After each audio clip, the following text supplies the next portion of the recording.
खबर आपको देंगे। इस्लामाबाद हाई कोर्ट में विफाकी दारुल हुकूमत में बल्दियाती इंतखाबात और म्यूनसिपल कॉर्पोरेशन के इख्तियारात की केस की समाअत हुई है। अदालत ने मेट्रोपॉलिटन कॉर्पोरेशन को प्रॉपर्टी टैक्स बढ़ाने से रोक दिया है। मजीद समाअत का अहवाल बताएंगे डॉन न्यूज के नुमाइंदे ताहिर नसीर। जी ताहिर, बताइएगा।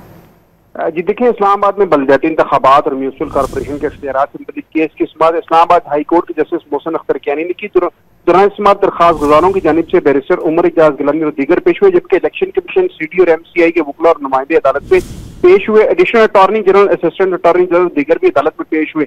एडिशनल अटॉर्नी जनरल ने अदालत को आगाह किया कि इस्लामाबाद बल्दियाती कमीशन एक्ट 2025 स्टैंडिंग कमेटी में ज़ेर बहस है। स्टैंडिंग कमेटी से फिर ये बिल पार्लियामेंट आएगा और इस पर बहस होगी। इलेक्शन कमीशन की जानिब से इस्लामाबाद में बल्दियाती इंतखाबात से मुतल्लिक रिपोर्ट्स भी अदालत में जमा कराएगी। इलेक्शन कमीशन ने कहा है कि इस्लामाबाद में बल्दियाती इंतखाबात का 120 दिनों का टाइम लाइन दिया था। जनरल इलेक्शन में कागजात नामजदगी एक, जबकि बल्दियाती इंतखाबात में ज्यादा होते हैं। जस्टिस मोहसिन अख्तर कियानी ने दौरान समाअत रिमार्क दिए, फिर तो ये इलेक्शन ना ही समझा जाए। तरमीम कितने अरसे में होती है, अदालत ने एडिशनल अटॉर्नी जनरल से इस्तफसार किया। अदालत ने यह भी रिमार्क दिए कि 26वीं आईनी तरमीम तो जल्द होगी थी, जिस पर एडिशनल अटॉर्नी जनरल ने अदालत को आगाह किया कि तरमीम भी बहुत जल्द हो जाएगी। दौरान समाअत वकील दरखास्त गुजारों ने यह मौका अपनाया कि जब मुंतखब मकामी हुकूमत ही नहीं तो प्रॉपर्टी कैसे बढ़ा सकती है। अदालत ने यह रिमार्क दी कि जब तक मकामी हुकूमत मुंतखब नहीं होगी प्रॉपर्टी टैक्स की प्रॉपर्टी शरह लागू रहेगी।